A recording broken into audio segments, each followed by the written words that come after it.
हम सबके चहीते देश के कोहिनूर हीरे बहुजन समाज को इस देश में सम्मान दिलाने वाले आज वर्तमान में माननीय राष्ट्रीय अध्यक्ष साहब चंद्रशेखर आजाद साहब को आमंत्रित करूंगा, वो आए और आप सभी को संबोधित करें। जय भीम।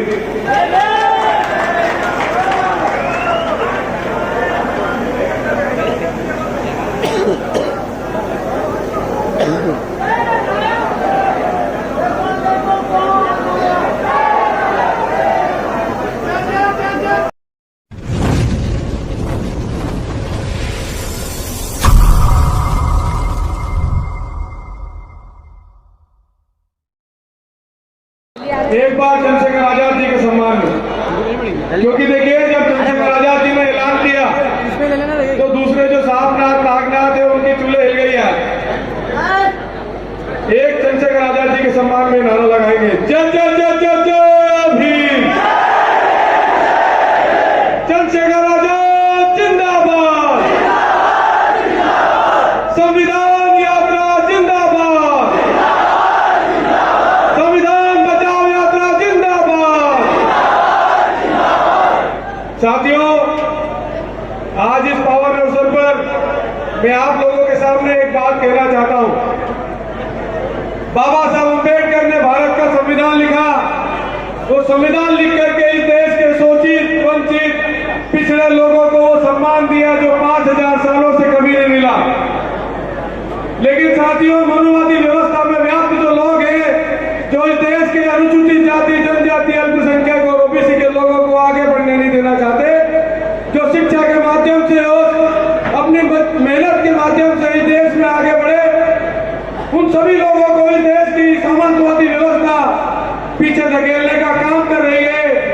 मैं आप सभी से कहना चाहता हूं, बाबा साहब अम्बेडकर के संविधान ने जो तमाम अधिकार हम सब लोगों को इस देश में समानता से जीने का अधिकार दिया, उस संविधान को बदलने की कयास लगाई जा रही है।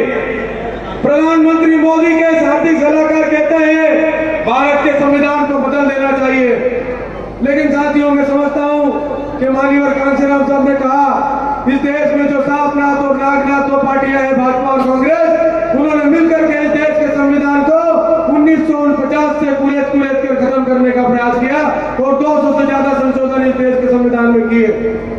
आज उस लड़ाई को जब इस बात का एक पुकारवट हुई तो चंद्रशेखर आजाद जी ने आह्वान किया कि इस देश के संविधान को अगर कोई बचा सकता है तो इस देश के बाबा साहब अम्बेडकर के मानने वाले लोग, बाबा साहब अम्बेडकर के वंशज और माननीय कांशीराम साहब के बहुजन समाज के लोग बचाएंगे भारत के संविधान को। आज चंद्रशेखर आजाद जी इस देश के, मैं समझता हूं साथियों, जिस व्यक्ति ने समाज के लिए लाठियां खाई, जेले गए, कई मुकदमे जले, गोलियां खाई, उस व्यक्ति को जो समाज की पीड़ा है, मैं समझता हूं साथियों के दिल से एक बार ताली बजा करके उस बात का स्वागत करना चाहिए और उनका हौसला अफजाई करना चाहिए कि भैया आप संघर्ष करो, हम आपके साथ हैं। चंद्रशेखर आजाद जी संघर्ष करो, चंद्रशेखर आजाद जी संघर्ष करो। साथियों, जो बीड़ा चंद्रशेखर आजाद जी ने उठाया हम सभी लोगों के लिए, उस बीड़े में हम सब लोगों की जिम्मेदारी है। जिन कंधों को इतना मजबूत हमको बनाना है, चंद्रशेखर आजाद जी के जो कंधे हैं, उनमें हम सब लोगों की थोड़ी थोड़ी योगदान, थोड़ी थोड़ी आहुति लगेगी। आज ये यात्रा का पहला चरण है संविधान बचाओ यात्रा का, कल उज्जैन में होगा, परसों आगर मालवा में, फिर मंदसौर और रतलाम में पहले चरण का समापन होगा। लेकिन मैं समझता हूं कि आप लोगों ने हुंकार भरी है और रतलाम में जो पहले चरण का समापन होगा, लाखों की संख्या में संविधान बचाने के लिए संविधान के रक्षक मौजूद होंगे। साथियों, अभी देखो ये गौरव का विषय है, किसी को साफा बांधा जाता है तो ये समाज में उसको सम्मान देने की बात है। और आप सभी के माध्यम से, आप सभी लोगों के हाथों से ये जो भाई यहाँ पर भैया को साफा बांध रहे हैं, तो आप लोग एक बार आपकी तरफ से एक बार भैया के लिए तालियां बजाएं। साथियों, एक बहुत महत्वपूर्ण चीज है, भारत को संविधान के बचाने के लिए भी बहुत महत्वपूर्ण चीजों की जानकारी हमें जरूरी होती है। भारत के संविधान को बचाने के लिए और उसके लिए, उस संविधान को बचाने के लिए, लड़ने के लिए जो चीजों की जरूरत होती है, उसमें पर सबसे पहला अगर कोई बात होती है तो वो है शिक्षा। और बाबा साहब अम्बेडकर ने हमेशा उस पर जोर दिया। जिस समय वो अंग्रेजों से हम लोगों के अधिकारों के लिए लड़ रहे थे, तब भी उन्होंने सबसे ज्यादा अगर किसी बात पर जोर दिया तो वो शिक्षा थी।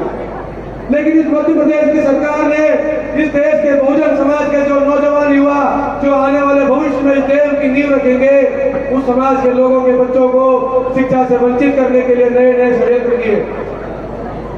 नई शिक्षा नीति।